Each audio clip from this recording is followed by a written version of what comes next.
Back to Keeping Up with Mr. Jones. It is the first week of November, and I'm here with Miss Quinn Harmon, and she is a fantastic teacher in our building. She teaches science. And so I guess the first question I'd like to have you tell the audience, and especially parents, about a little bit of open-ended question about your science classes and how they're going and how they're coming along, you being a teacher in year 3. Sure. I specifically teach chemistry, biology, and anatomy. And my teaching style for all of them is pretty similar. We really look at hammering down the basics and bringing back some of the background information, because a lot of what we cover has been touched upon throughout grades 5 through 8, but what we focus on is then taking that and reaching a higher depth of knowledge.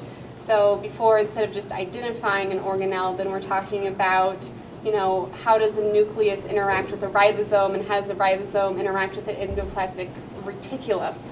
So it's taking that background knowledge and really building on that. And the best way that I found to do that is, build, remind, and then do some sort of hands-on activity that really gets that process inside their minds, and they have that to relate back to when they're taking a test. So it's not just memorizing, it's, we did that lab and we modeled that using candy, or we modeled that using a bubble, and having that information to fall back on. Yeah, is you've taken over as a lead sponsor with our National Honor Society, is that correct? That is correct. All right, and so it sounds like to me you've implemented some sort of new trunk or treat for the Halloween festivities, and can you tell me a little bit how that went last weekend? Sure. So trunk and treat is definitely a very cool thing going on with Halloween right now. Hopefully it's a staying one and not a fad, but we really wanted to have a way for the kids in the center community to have a safe place to come and have some fun and just get a whole bunch of candy. And it was also a little selfish on my behalf, because I live out in the country just a couple miles north of town, and I don't get any trick-or-treaters.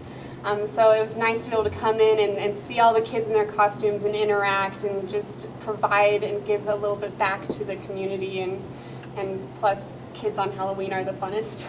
The drive that you have for those kids, and I'm pretty sure you were a National Honor Society member when you were growing up in high school, and so fantastic that you brought another idea from what you did when you were younger and you're implementing it here at Center Schools. And appreciate you for all your time in the classroom and outside the classroom, because you're also a volleyball coach. So thank you for everything you do. Absolutely.